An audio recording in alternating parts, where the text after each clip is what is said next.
બધા ટ્રેઝર ફૂડના કિચનમાં તમારું સ્વાગત કરું છું. ફ્રેન્ડ્સ, આજે ટ્રેઝર ફૂડના કિચનમાં હું રોસ્ટેડ વેજીટેબલ ચાટની રેસીપી લઈને આવી છું અને એકદમ જ ટેસ્ટી અને એકદમ જ સરળ રીતે બની જાય તેવી આ રેસીપી છે. તો ખૂબ જ ઇન્ટરેસ્ટિંગ એવી આ ચાટની રેસીપી તમે એન્ડ સુધી જોજો, સહેજ પણ મિસ ન કરતા. અને ફ્રેન્ડ્સ, તમે જો મારી ચેનલમાં નવા હોય તો મારી ચેનલને સબસ્ક્રાઇબ કરી ઓલ બટન ઉપર ક્લિક કરજો, જેથી આવી બધી જ નવી રેસીપી તમારા સુધી પહોંચતી રહે. અને ફ્રેન્ડ્સ, જેમણે મારી ચેનલને સબસ્ક્રાઇબ કરી છે તેનો હું દિલથી આભાર માનું છું. અને ફ્રેન્ડ્સ, તમને જો મારી આ રેસીપી ગમે તો એમાં એક લાઈક અને કોમેન્ટ કરજો. તો ચાલો રેસીપીની પ્રોસેસ જોશું. રોસ્ટેડ વેજીટેબલ ચાટ બનાવવા માટે મેં ફ્રેન્ડ્સ લીલા ચણાને શેકીને 1 કપ દાણા લીધા છે અને શેકેલી મકાઈના અડધો કપ દાણા લીધા છે. 10 થી 12 નાના નાના બેબી પોટેટોને મેં શેકી લીધા છે અને તેને મેં વધારે જ શેક્યા છે, જેથી તેનો સ્વાદ ખૂબ જ સરસ આવે. અને 1 ટમેટુને પણ મેં શેકી લીધું છે, તમે જોઈ શકો છો ફ્રેન્ડ્સ. અને હવે ટમેટા અને બેબી પોટેટોની છાલને આપણે રિમૂવ કરી લેવાની છે. ફ્રેન્ડ્સ, અહીં તમે શક્કરિયા, લીલા વટાણા, તમને ગમતા હોય તેવા વેજીટેબલ પણ શેકીને લઈ શકો છો. બસ આ રીતે જ બધા બેબી પોટેટોને આપણે છાલ રિમૂવ કરવાની છે. ફ્રેન્ડ્સ, બધા જ બટેટાની છાલ રિમૂવ થઈ ગઈ છે અને તેમાં થોડો તમને બ્લેકિશ ભાગ દેખાય છે. તે તમને બટેટામાં ખૂબ જ સરસ સ્મોકી ફ્લેવર આપશે. ફ્રેન્ડ્સ, જો તમને બેબી પોટેટો ના મળે તો આ રીતના થોડા મોટા બટેટાને 4 પીસીસ કરી લેવાના છે. અને જો આ રીતનું નાનું બેબી પોટેટો મળે તો ચાટનો દેખાવ ખૂબ જ સરસ આવે છે.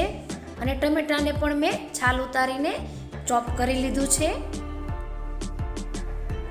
ફ્રેન્ડ્સ, હવે એક બાઉલની અંદર 1 કપ લીલા ચણા લેશું, જેને મેં શેકીને 1 કપ લીધા છે. હવે તેની અંદર જે બેબી પોટેટો 10 થી 12 આપણે શેક્યા હતા તેને એડ કરી દેવાના છે. 1 ટમેટું મોટું આપણે શેકેલું હતું, તેની છાલ રિમૂવ કરીને પણ તેને મેં ઝીણું ચોપ કરેલું છે. અડધી મકાઈને શેકીને મેં 1/2 કપ દાણા લીધા છે. ફ્રેન્ડ્સ, અહીં તમે શક્કરિયા કે વટાણાને પણ શેકીને એડ કરી શકો છો. હવે 1/2 કપ મેં મોળી બુંદી લીધી છે, તેને પણ એડ કરી દેવાની છે. ફ્રેન્ડ્સ, 1/2 કપ મેં ઝીણી સેવ લીધી છે, તેમાંથી અડધી સેવ આપણે એડ કરશું અને અડધી સેવ ગાર્નિશિંગમાં યુઝ કરીશું. 1/3 કપ મેં પાલકની સેવ લીધી છે. ફ્રેન્ડ્સ, અહીં પાલકની સેવને બદલે તમે લીંબુ મરીની સેવ પણ યુઝ કરી શકો છો. હવે 1/3 કપ મેં લીલા ધાણા લીધા છે, તેમાંથી 3 ટીસ્પૂન જેટલા ધાણા એડ કરીશું અને બાકીના આપણે ગાર્નિશિંગમાં યુઝ કરીશું. 1/4 ટીસ્પૂન મરી પાવડર એડ કરી દઈશું. ચપટી મીઠું એડ કરીશું. ફ્રેન્ડ્સ, અહીં તમારા સ્વાદ મુજબ તમે મીઠું એડ કરી શકો છો. અને હવે એક સિક્રેટ ઇન્ગ્રીડિયન્ટ્સ કે જે જલજીરાનું પાઉચ મળે છે તે મેં અહીં 1 પાઉચનો પાવડર એડ કર્યો છે. ફ્રેન્ડ્સ, જલજીરા પાવડર એડ કરવાથી ચાટનો ટેસ્ટ ખૂબ જ સરસ ટેમ્પટિંગ અને યમ્મી આવશે. ફ્રેન્ડ્સ, તમે જેવું સ્પાઇસી પસંદ કરતા હોય એ પ્રમાણે તમે તીખી ચટણી એડ કરી શકો છો. મેં અહીં 2 ટેબલસ્પૂન ધાણા, મરચાં અને આદુની તીખી ચટણી એડ કરી છે અને 3 ટેબલસ્પૂન ગોળ, ખજૂર અને આંબલીની ચટણી એડ કરી છે. અને ફ્રેન્ડ્સ, અહીં તમે કેચઅપ પણ એડ કરી શકો છો. હવે 1/4 ટીસ્પૂન મેં શેકેલા જીરાનો પાવડર એડ કર્યો છે, જે એકદમ જ ઓપ્શનલ છે, તેને તમે સ્કીપ પણ કરી શકો છો. અને 1/2 લીંબુનો રસ એડ કર્યો છે. ફ્રેન્ડ્સ, હવે મેં 1 કપ દહીંની અંદર 3 ટીસ્પૂન ખાંડ એડ કરી છે અને દહીંને મેં સ્વીટ બનાવી લીધું છે. અને હવે આ દહીંને આપણે ચાટની અંદર એડ કરી દઈશું.